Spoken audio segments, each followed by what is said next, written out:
Hello, welcome back to day 10. Well done, everybody. And get the furniture moved out of the way and let's get on with it. So we'll start in our usual way. Tadasana, arms up and overhead. Exhale, swan dive, halfway back. And down again. And then into chair. Get the pelvis, tummy connection up. Squeeze the glutes. And again, up, all the way down, halfway back, all the way down. And bend your knees, up, chair, all the way up.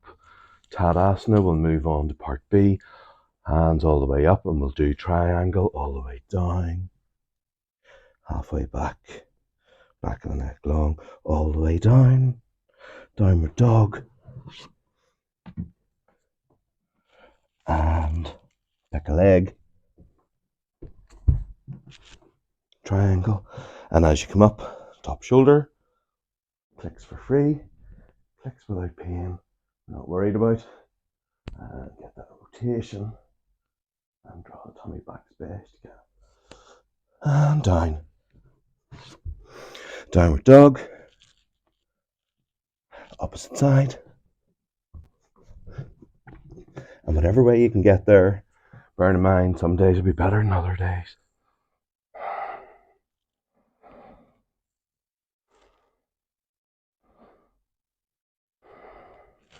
And down. Downward dog. And step. Stay low. And then chair. Uttanasana and all the way up. Hands overhead. Tadasana. This time we'll do warrior. Up. And all the way down. Swan dive. Let me just open the door to a cat. Well, come in if you're coming. Come on. We're on the clock now, Ruby. Next time, she says. Right. Downward dog. Pick a leg, that's your back foot. Step forwards. Come up and into warrior two. Stand low. And we'll go back into our reverse. And really, arms in line with shoulders. Shoulders guide the movement. Arms just stay. Hope that's better. To the ground. Downward dog. Opposite side.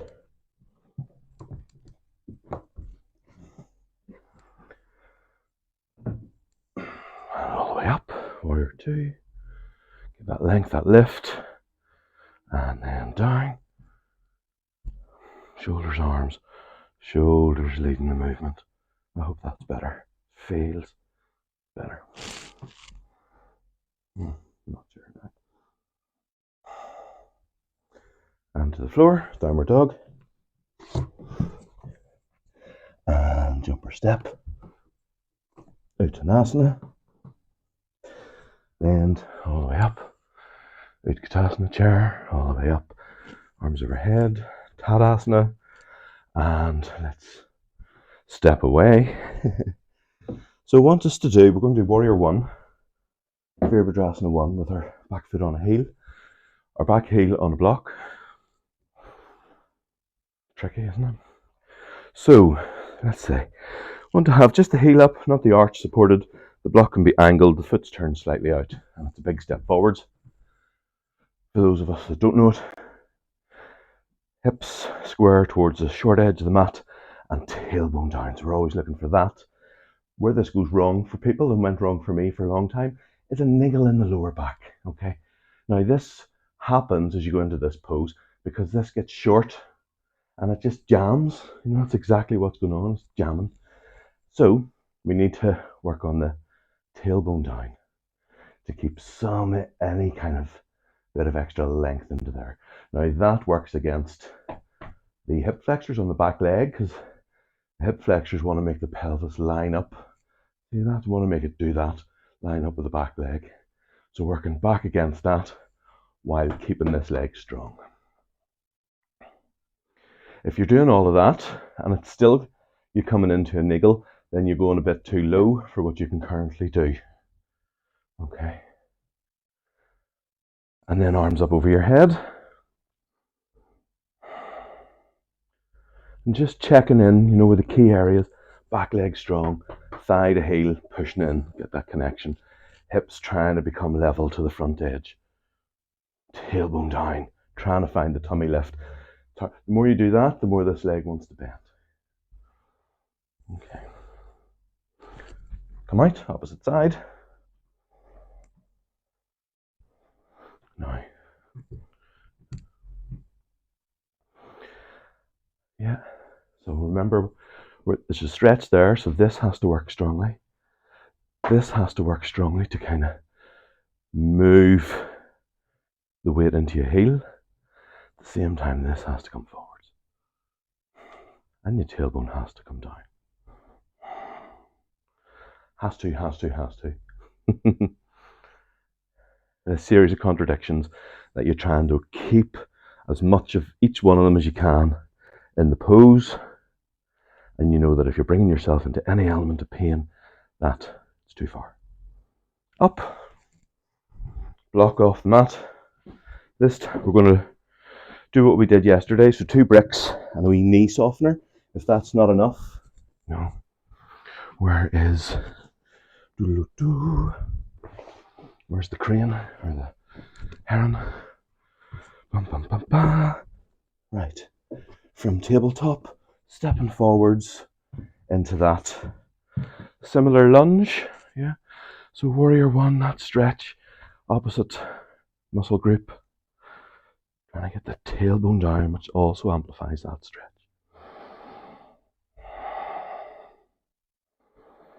And then come back. Lift up, long through the trunk. Active leg. Remember the muscles opposite the stretch. Turned on. And again.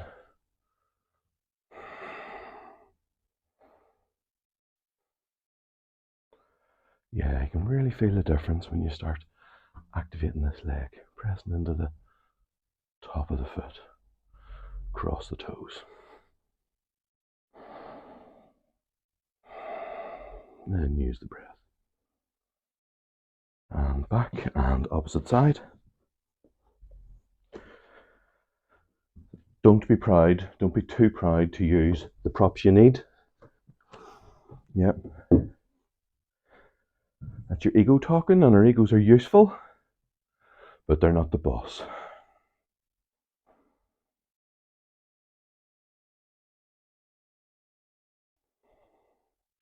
So just applying the same rules on the other side of the same principles. Finding the Tadasana in the pose, so the Tadasana around the pelvis. We're using what we know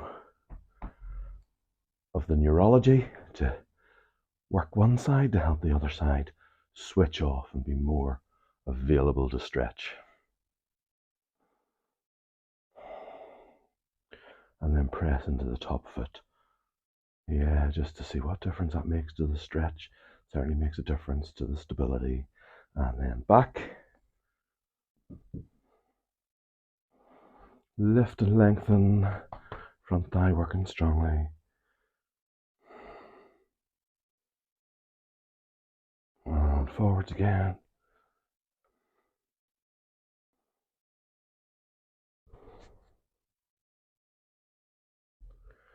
Just checking my mic's still on. Active. And back. And then come up. So good to see the difference that makes to the warrior, just exactly as before with the block. Heel on, not the arch of the foot. Foot's turned slightly out. Arch is there for balance. You don't have to use it. You can do that. Just have further to go with the hip and you're more likely to go into the back. So just a way of making the lower bit easier to try and get some meaning out of this pelvic tilt. Some utility. There we go. Strong leg. See if you can work into that stretch. So we're not expecting there to be a change. It's likely there will be, but we're going to go looking for it and we'll have that conversation. You know, we're not making a demand. Swap. Or going in an unthinking way, you know. Right, opposite side. Day 10, I get chatty here. Right, tailbone down. And I'm trying to come back and make some of those corrections. Square up towards the front. Strong glutes. Tailbone lengthening down. Try and get that. Some element of that posterior tilt without it causing that leg to bend. And up. Okay, so we're coming up on the 10 minutes. If you find that's niggly, or if you find you want to do something a little bit more lower grade sort of movement, have a sit down and exhale, turn. Inhale back, exhale, turn. So keep the shoulders level. I'm trying to turn like a corkscrew so that the spine's in the center and everything is rotating around it. And then at some point swap your legs. Just so you get the quirkiness of the balance change. Yeah. And continue on, and I'll put a link or two for some ways to finish your practice, depending on what you prefer. And I'll see you tomorrow for day 12. All right. Namaste. Cheers all. Slan.